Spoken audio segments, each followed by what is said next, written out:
We're going to continue on with the program. This, of course, is the 91st Annual General Meeting of the Manitoba Chamber of Commerce and our Economic Summit. And again, we've got a ton of people that are registered. We've got people in the audience as well. We want to thank you for joining us for this full day.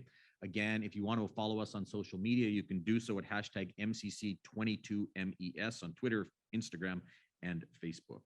Our next panel, one of the biggest issues that we found over the course of this past year, there's no question, is workforce. And we've talked about that earlier, that it doesn't matter what part of the province we're in, it doesn't matter what business we're meeting with, we hear about workforce challenges. And it doesn't matter what industry we're dealing with. So we've got a panel of experts that's going to talk about some of the workforce challenges, again, on what we've seen over the course of this past couple of years, and a little bit on that path forward. And to moderate this next session, we are welcoming Andrea Aiello, the Director of Workforce for the Canadian Manufacturers and Exporters, Manitoba. Andrea, podium is yours. Good morning, everybody. It's my honor to be here this morning. My name is Andrea Aiello. I am the Director of Workforce Development at Canadian Manufacturers and Exporters.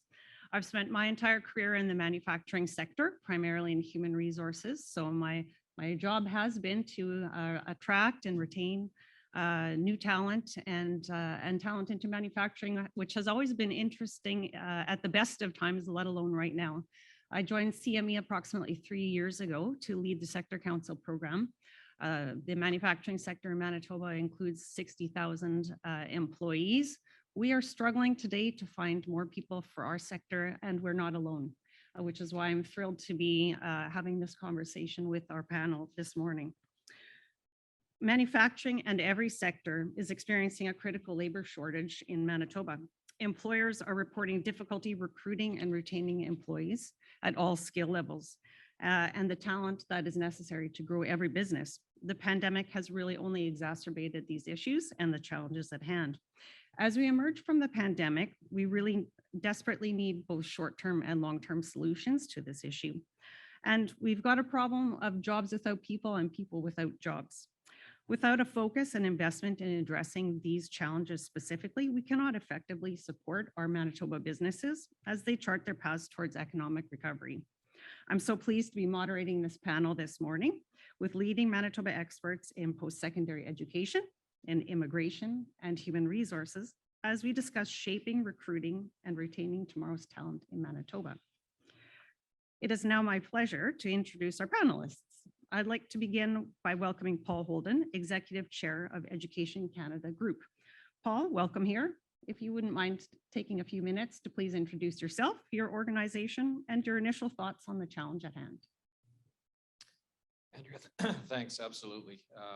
My name is Paul Holden. I'm chair of a group called Education Canada Group, Robertson College across Western Canada. This morning, we're here to share our perspectives largely on what I believe is going to be, whether everybody wants to hear this or not, an extended period of what they call in the real estate business, a seller's market. It is great news if you're looking for a job, but obviously from the perspective of on the employer side, not so great if you're looking to maintain or even more importantly, expand your workforce. The challenge, as you indicated, has been exacerbated by the last 2 years, but I think it's absolutely critical to understand this was with us long before the last couple of years came along. We have a number of communities in Manitoba right now, or heading towards what is defined essentially as full employment. And with that will come even greater challenges in filling positions because simply put, we don't have the population or the aligned skills in the population to do so. I badly want to paint the rosy picture, but the data doesn't support a short-term fix. The mid to long-term fix will only come with meaningful action on the part of government, education providers, as well as the business community. So maybe just to start, how did we get here? I think there's a number of reasons for what led to the position we find ourselves in. First of which was a combination of a mismatch of skills in the working age population, just not the right skills for the changing jobs of today and tomorrow. Significant retirements driven by the pandemic and an aging population. That has significantly increased the impact to businesses. A declining birth rate. We don't like to talk about this, but it is having a dramatic impact on the ability for us to sustain labor force growth. a significant decline in immigration, in particular over the last couple of years as a result of the impacts of the pandemic, border closures, etc., and the continued challenge of effectively supporting those that have struggled to find meaningful attachment to the labor market. But there are things that we can and must push to do more effectively in conjunction with the business community, government, and certainly our post-secondary institutions. As the chair of a post-secondary institution, the most challenging part of the job is convincing industry to go beyond, and I quote, "We have a shortage of workers," to actually working fully with the sector to better understand what that means. In other words, define the shortage, i.e. what skills are required or will be required. For post-secondary institutions, that doesn't happen overnight. For us to be able to turn and start to think about how it is we can ultimately get you the skills that you're looking for, it takes time. The magnitude and scale of the shortage, and last but not least, the changing nature and scope within or of current occupations and the new skills that are going to be required. At the same time, based on clearly identified scope, government has the ability to target skilled workers from across the globe to fill critical labor shortages. Education institutions can work with federal and provincial governments to support the successful attraction of international students by the tens of thousands which are required to receive Canadian credentials and ultimately stay here to support the economic health and prosperity of our province. We have the ability, and I believe the commitment, to support the successful engagement of our Indigenous peoples as we continue down the path of truth and reconciliation, so that current and future generations have the ability to benefit from our collective efforts to learn from our mistakes. Educational institutions need to adapt to the needs of prospective students so that they have the flexibility to learn when they want, where they want, and how they want, like never before.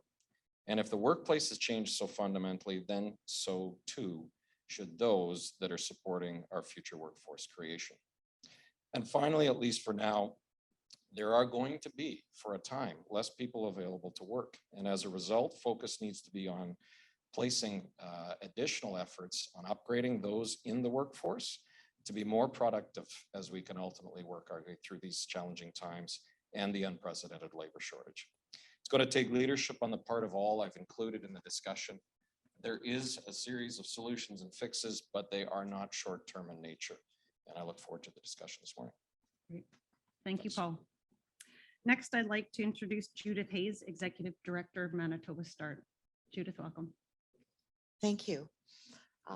I'm really happy to be able to talk today a little bit about what Manitoba START does, because what I'm hoping is that we're able to educate employers a little bit more on how immigration can meet some of the needs.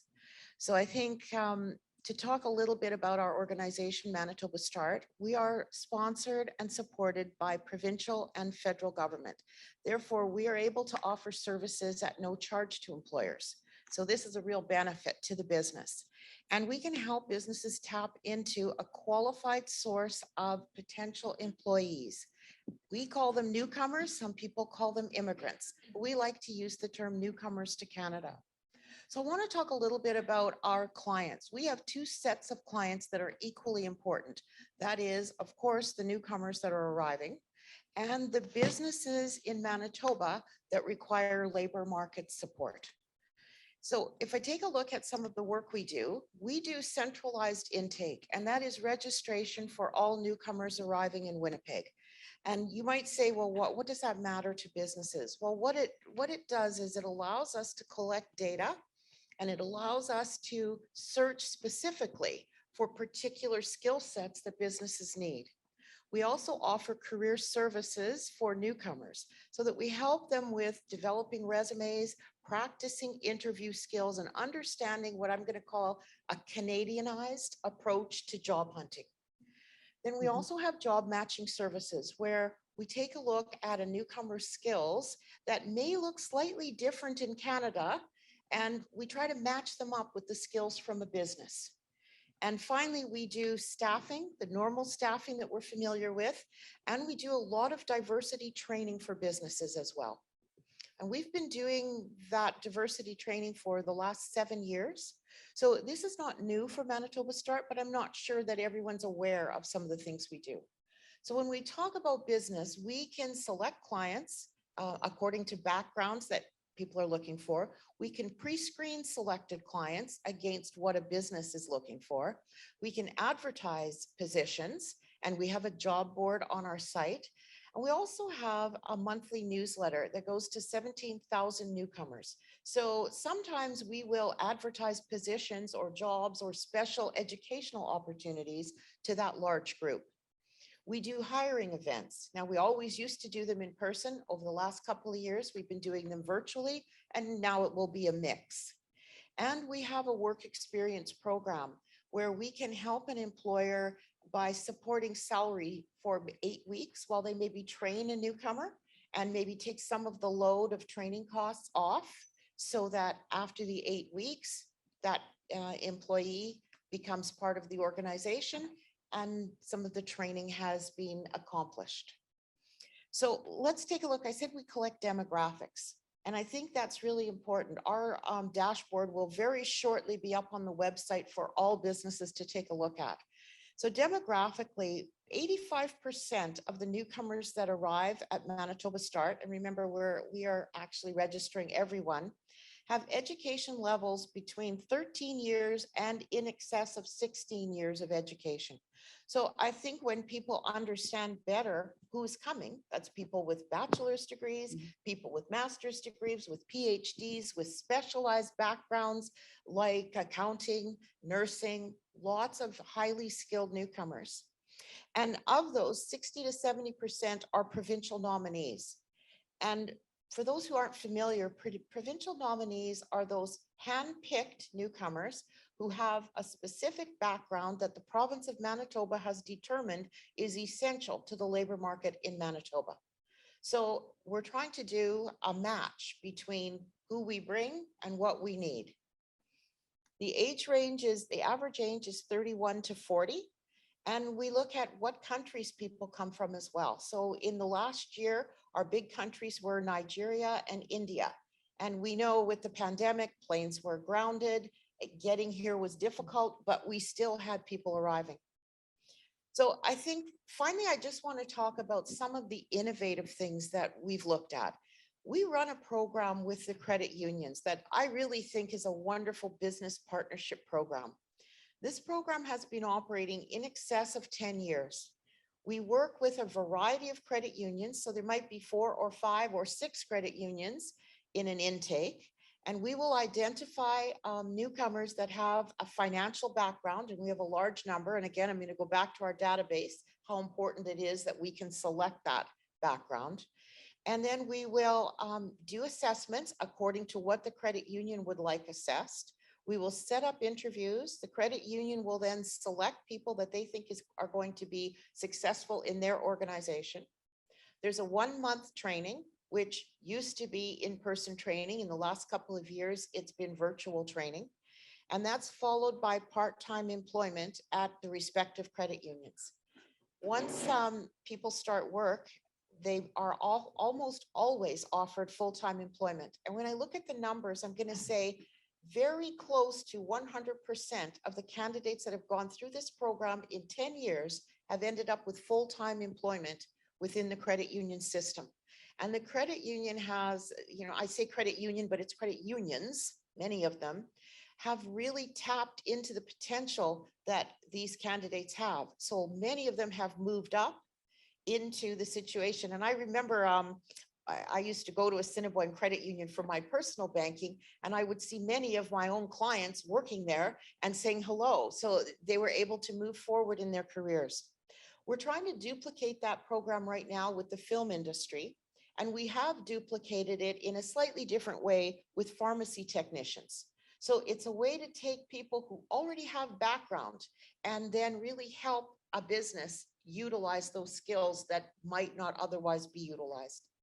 So I think as we anticipate more new arrivals from the Ukraine, and we're very busy now registering people from the Ukraine, I hope that business is able to put newcomers at the top of the list of potential candidates and really try to get a hold of Manitoba Start or other immigrant serving agencies that can work with businesses to identify clients. And please don't hesitate to call us. Thank you. Great. Thank you for that introduction, Judith. Just to be clear, Manitoba Start serves the entire province and not just the community of Winnipeg, correct? I'm going to say, yes, we serve the entire province, but there are other immigrant serving agencies that we connect with who are better equipped, let's say in Brandon or in Winkler. Excellent. Great. Thank you for that. And last but not least, it's my honor to introduce Keith Sinclair, President and CEO of Harris Leadership Strategies. Keith, please tell us a little bit about yourself and your organization and your initial thoughts. Thank you. Glad to be here. I'm on the board of the certified professionals, chartered professionals of human resources. I knew I'd get that wrong, but my comments are my own. And I've been involved in recruitment for a few decades now, starting in the government, moving into the high-tech sector, and have worked and lived across Canada and recruited internationally. And so I'm really pleased to be here today and part of this panel. And yes, we do have an immediate challenge coming out of the pandemic, but as Paul indicated, it's not a new challenge.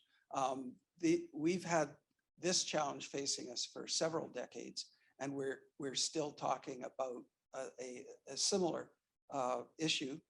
And we're very good at projecting the potential shortage. We've not been as effective at actually implementing long-term solutions. I think we're great in Canada at implementing short-term solutions. And right now, post-pandemic, we have a short-term challenge, and I think we'll be up to the task, but we really have to look beyond that. We have to make sure that our recruitment practices and our workforce development, including employers, including educational institutions and community service organizations, really need to work together with the government to implement what we know needs to happen. The skills gap had been accelerating for 5 or 6 years again before the pandemic. And it's projected to balloon. Actually, it's actually on a curve in terms of skills shortages, a geometric progression up into the 30s based on our current situation. And that's broad. It's from restaurant workers and frontline workers to senior executives and professionals. In December last year in Canada, we had 915,000 unfilled positions, up 63% from 2020. Last month, we added 337 jobs to the Canadian workforce, but we're still playing catch up. We're not catching up. Our workforce is also aging. Canadians over the age of 65 grew from 14% in 2011 to almost 19% in 2021. And for the next 5 years, I think it's 5 to 10 years, that percentage will go up. We'll be out of that perhaps by 2030, but in the meantime, that's a challenge. And so it's also an opportunity to recruit people who've retired into positions, and we'll talk a little bit about that later. But we also saw a decline in immigration during the pandemic, and we have some catch up to do there. And once you get behind, you're playing catch up. And that's really what it is. I have more that I'll say later about some of the other questions, but I think that's enough for this point. Thank you. Thank you, Keith. Okay, let's begin our Q&A. And let's begin with some further statistics. Manitoba's business community has identified access to skilled labor as their single greatest challenge over the next 12 to 18 months. In the Manitoba Chambers of Commerce's Business Outlook survey, 32% suggested that skilled workers are the most in demand, and this is felt acutely in construction, manufacturing, agriculture, and transportation sectors. Demand for managers is also higher this year compared to previous years. While administrative and clerical positions may not have even been on the radar in 2020, this year, 25% of respondents suggested they're having trouble filling these types of positions, particularly within the restaurant, hospitality, tourism, and recreation sectors being affected most severely. Is there a mismatch between what businesses are looking for and what post-secondary institutions are producing? I would like to begin with a question for all of our panelists this morning. Are these workforce trends reflected in the sectors that you service and represent? Can you give us a sense from your perspective, what are those workforce challenges we are experiencing and how we got there? Some of you may have already started in your initial comments, but what are your members and your clients telling you? Judith, would you like to start? Well, I think for us, COVID has really played a very, very large factor because we used to see upwards of 7,000 people a year. And with COVID, we were reduced. Our numbers were under 2,000 newcomers arriving. We're just now up to 2,500. I believe that the Ukrainian initiative is going to really help and support that. As tragic as it is, it's going to help with some labor market issues. But I took a look when I was thinking about this question. Last year, our highest placed areas were management, administrative, and clerical. So even though we had low numbers, we placed just about everybody. So we don't have enough people for the need. Okay. Thank you. Paul? I mean, that's bang on. It's, I said in my early remarks that this is actually not just a skills mismatch. This is an actual issue in terms of headcount, not having the actual people to fill the jobs. And so, you know, the work that you're doing, the efforts that I think the federal government needs to double and triple down on in terms of bringing newcomers to this country, it is going to be one of the fundamental solutions to this problem in the mid to long run. We aren't going to fix this overnight, so we're going to have to get way more productive. We're have to get a lot smarter. I mean, as a company ourselves, we're in the education business. Prior to the pandemic, everybody was in the office doing their thing, in the various campuses doing their thing. We've now got employees all across Canada. People that just decided to change their lives. More importantly, we started recruiting people because we're remote in every sense of the word now. We're able to do that. I wonder how many companies here actually have employee bases now outside of Manitoba. And I would say it's growing and it's only going to continue to grow. And that doesn't mean employees necessarily just in Canada, but more broadly speaking, globally, working to support the needs of companies. So those are the kinds of solutions that we're going to have to deploy, I think, for the mid to frankly even long term, as we continue to struggle with what I think the fundamental issue here is. It's actually headcount. We can resolve the skills mismatch. We can. I think institutions are committed to that. Governments are committed to supporting that and working through that. But it's a headcount issue. We just simply don't have the population to be able to support the growth. One of the stats I heard, this is about a year ago, is that for every retirement that takes place in a province like Manitoba today, we are currently producing enough people between all of our communities to be able to almost fill the retirements. But if there were to be any growth in companies and businesses in the province, we don't have the people to actually fill the growth. We just have barely enough to possibly fill the vacancies in terms of the retirement side. So again, I think we need to start talking about that reality, not just, you know, what is it that institutions and government and ultimately employers can do to adjust and resolve the issue of skills gap. We have to start talking about the fact that it's actually a population issue as well too. Thank you. Keith, what are you seeing? Yes, I would echo what both Judith and Paul were saying. One interesting thing I read recently is the fact that with the great resignation that was going on in 2021, the good news is some of those people are looking to come back into the workforce. The bad news is they want to come back part-time and on flexible arrangements. But there is another source, and that's hiring back the retired workers. But we are where we are because we have identified but not really addressed the long-term predictions that we've had.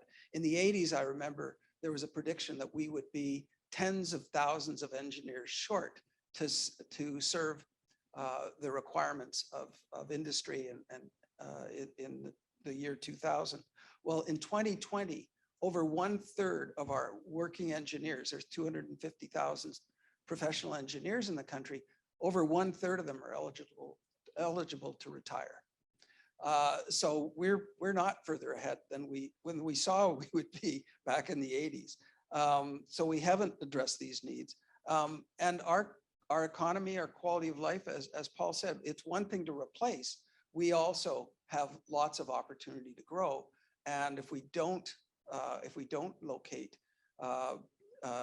sources of skilled and qualified workers, the jobs and the opportunities will go elsewhere. We certainly, I believe, have learned to be, I would say, more resourceful as employers in using hybrid situations and flexible work arrangements during the pandemic, because we were able to, I haven't heard this word yet today, pivot, but for executive recruiters as ourselves, it's been a great couple of years. We've been able to work remotely, hire remotely, and hire more extensively outside of the province.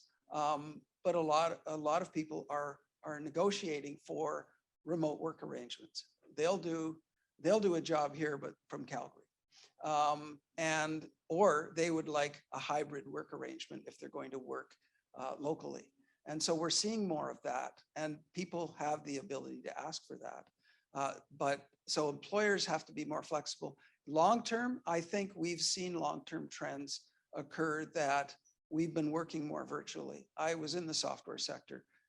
20 years ago, we had virtual teams working remotely internationally. We're going to see that trend continue, but there is still the need, and Judith will tell you this, there's still a large need for people to work face-to-face, side-by-side, and not everyone can work in that flexible way. Thank you. Okay, did you want to say something? Yeah, I did want to add a little bit because, our clientele tends to come from around the world where face-to-face is what they prefer. And so we've had to, I like to think I'm an expert in immigration issues, but I'm also an employer. So I've also had to pivot on a personal level on how I can provide that face-to-face and still answer the need for hybrid offerings for my staff. And I think that's where, Paul, as you say, Paul, and also Keith, we have to really look at doing something different. So I know at my place, we have Virtual Friday. That is where we offer everything virtually and everybody works from home. So we are still forward facing, but the office is not open on Friday in person, only virtual. So it takes a lot to work that out. It costs something as well because we have full setups at home and full setups at the office. So I think it's taken a lot of creativity, especially from a nonprofit, to be able to manage that. Very good. I think that's a good tie into our next question, and I'll start with Keith on this one. But given the incredible competition that exists right now, the power really is in the hands of the job seekers, as we started with this morning.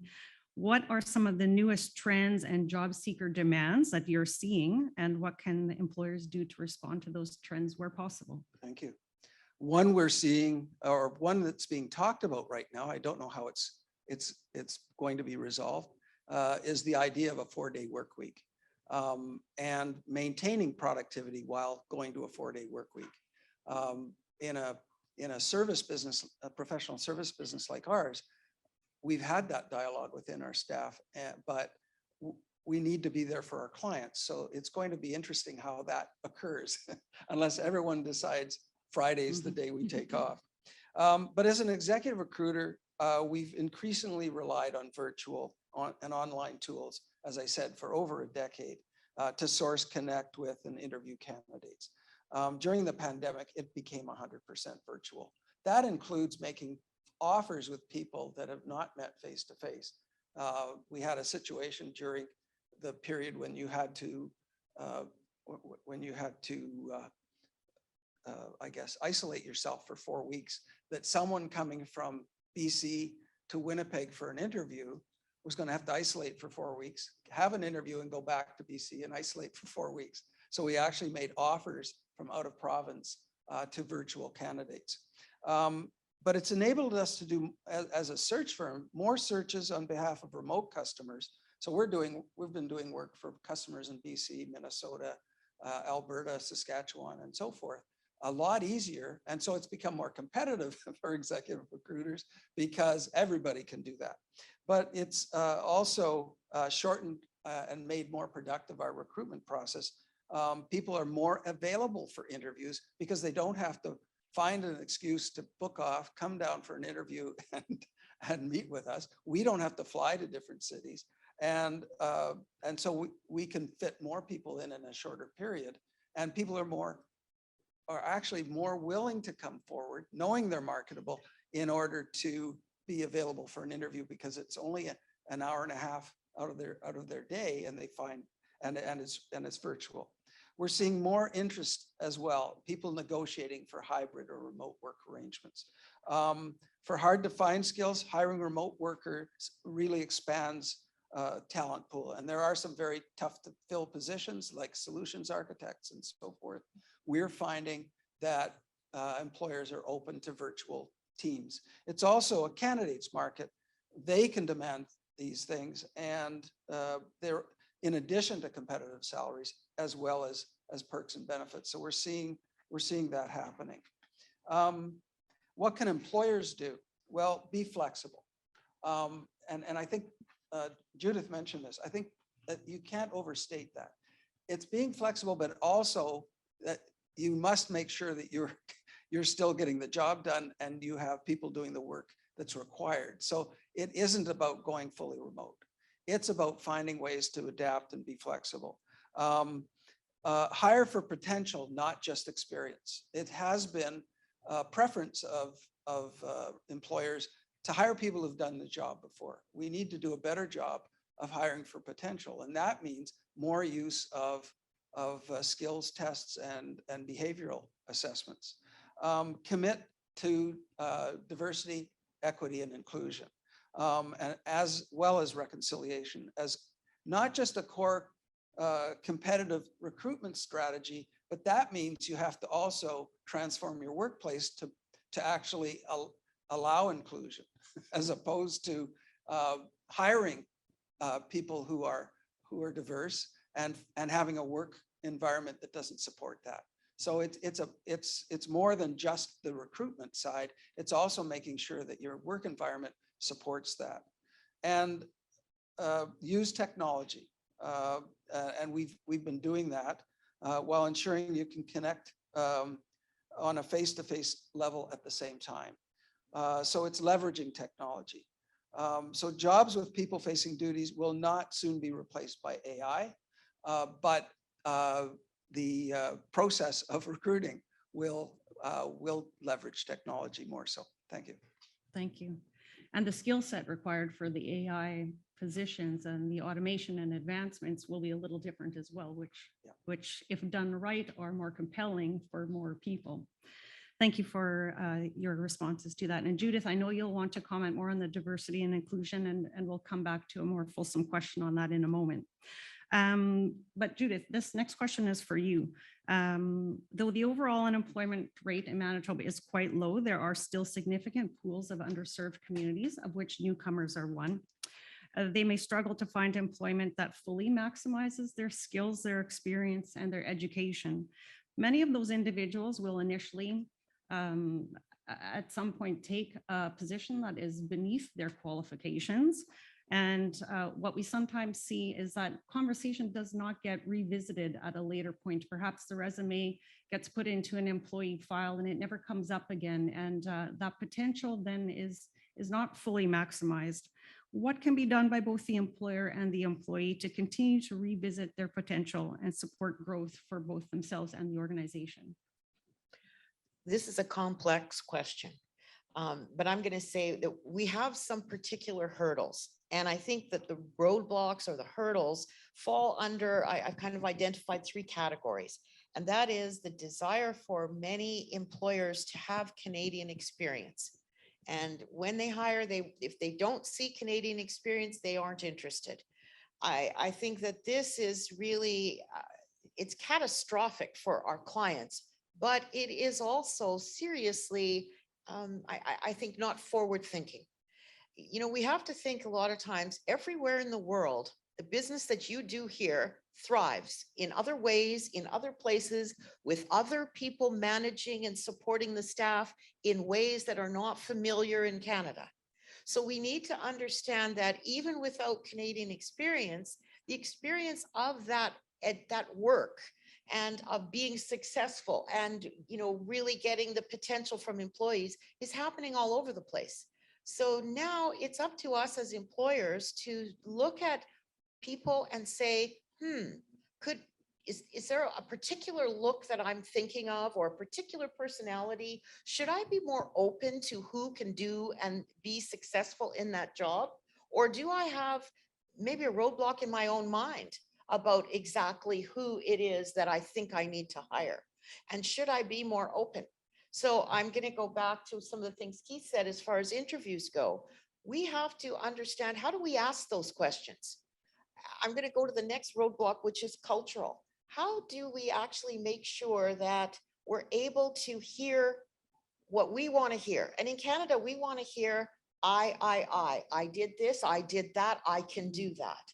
We might find in other cultures that they want to defer to the group, to the team, not to them personally. So how do we manage that in an interview situation so we get the information that we need, but we are not blinded by thinking, whoa, that person can't do it then because they just keep talking about the team, so they personally can't do it. We need to open our mind to, what do those answers mean? How do we probe and prompt further to get the information that we need to ensure we have a match? And then I'm going to say credential recognition. This is a major issue. You know, we were talking outside, and I'll say that I've been on the scene many decades. I must have been a baby when I started, but many decades. And credential recognition is a problem that has been around, you know, over the last 30 years. I see the problem worse and not better. So what is happening is we're selecting people, as I said before, provincial nominees with particular backgrounds, and then we're not allowing them to work with those backgrounds. So this is something that we really have to take a look at. And as an employer, you may not be able to change that immediately, but understanding that you might have someone who was an accountant in their home country, perhaps you can provide a stepping stone job and a way to move through and go back and understand you're actually getting way more skills for the dollar than you would have gotten if you had to hire an accountant. But then pay that employee back by recognizing what they can do for you, going back and talking about how can they grow in your organization? How can they still make a contribution? Because if not, you're going to lose those skills to another employer who is a little bit more forward thinking.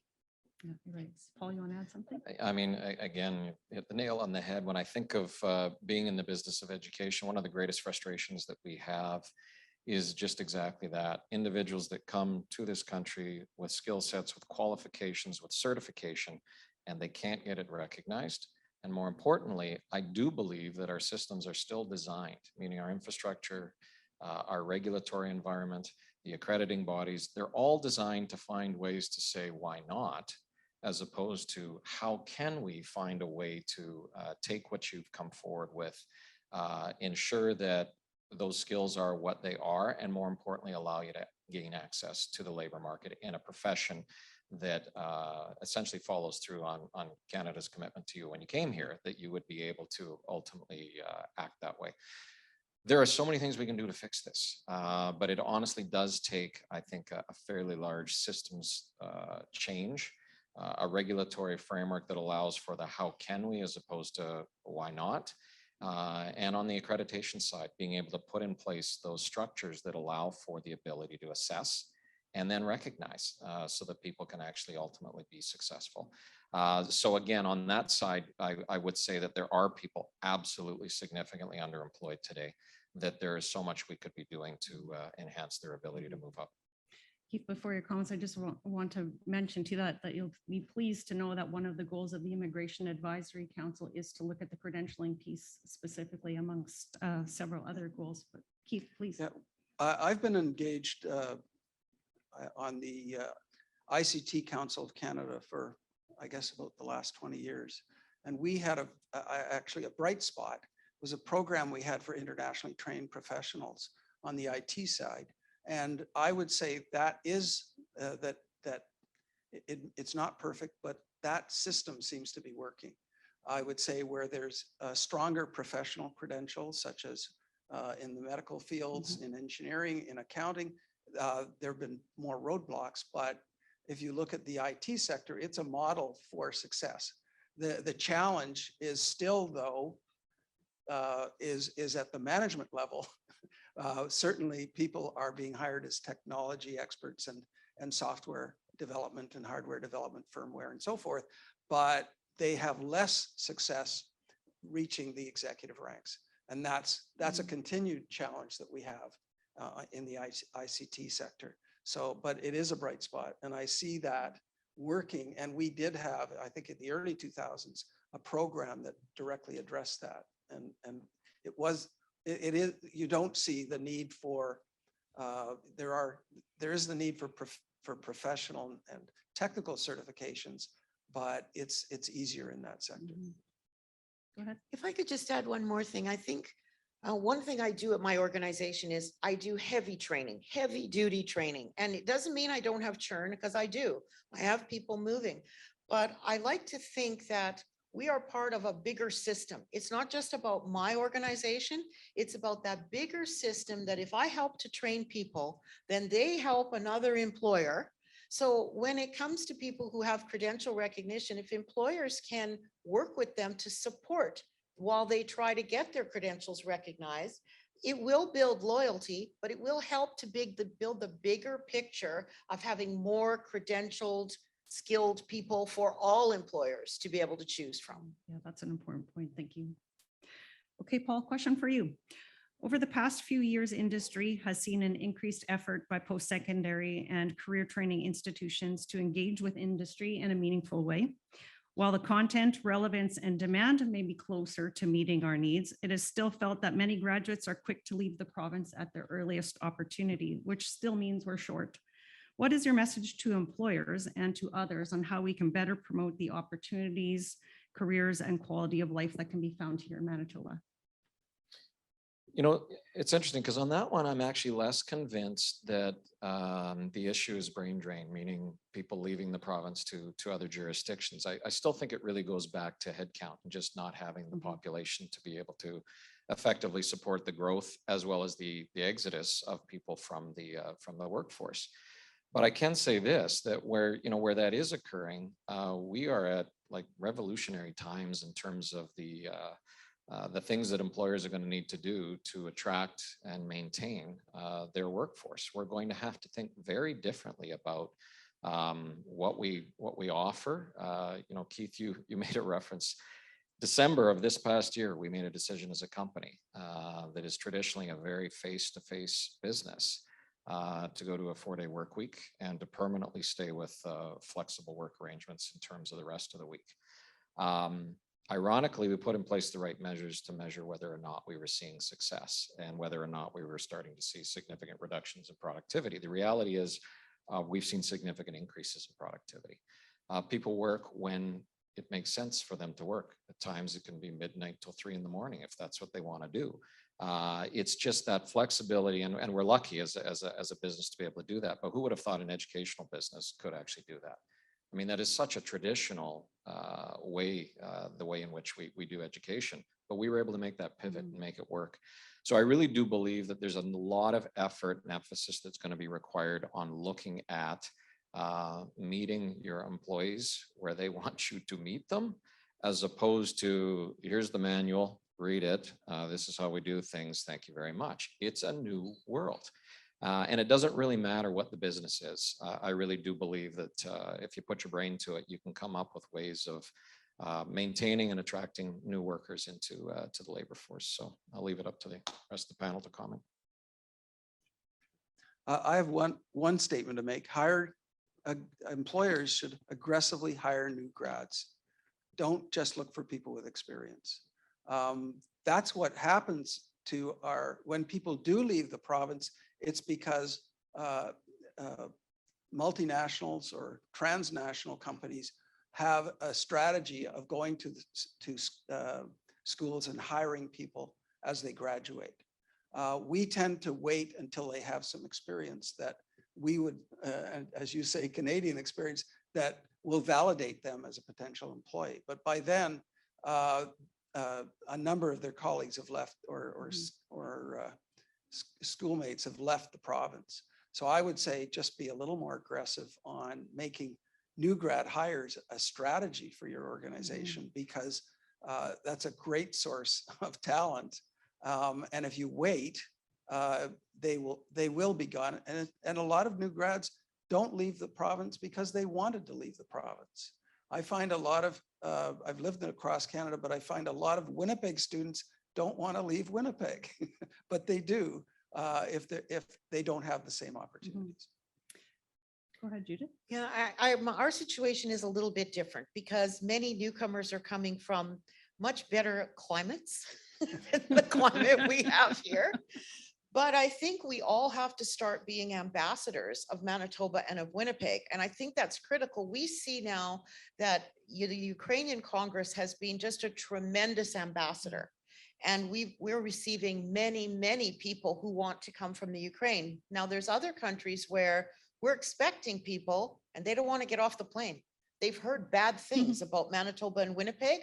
They won't get off the plane. They end up going to Toronto. So we can really see with, Ukrainian Congress being such ambassadors that it has made just a night and day difference on how people are going to come and how they feel about it when they arrive. They see it as a really positive. So I think we all have to talk a bit more about why are we here? Why is it great? Right. Okay. I think one of the themes that I've heard from all of you is that we need to challenge our assumptions of who's a good fit or who's an ideal candidate for the positions at hand. And so we need to challenge our assumptions and our thinking in many ways. It is fair to say that our path forward and the way to ensure prosperity for all is to ensure that the conditions are met to see significantly greater numbers of people succeeding in obtaining education and finding meaningful employment. This can and should include organizational commitment to Indigenous reconciliation, for one. It means an understanding and commitment to diversity, equity, and inclusion at all levels of the business, and organizations and businesses need to move towards this future. What is your challenge to companies, to organizations in Manitoba, and where are you seeing some signs of hope? Judith, do you mind starting off? I think this is really important. And Keith, you were talking about it before. We need to understand, what does inclusion look like? How do we give a voice to our employees? If our employees don't feel a sense of belonging, a sense that they can be their authentic selves, whatever that self is at the workplace, then they're going to find a place where they can be.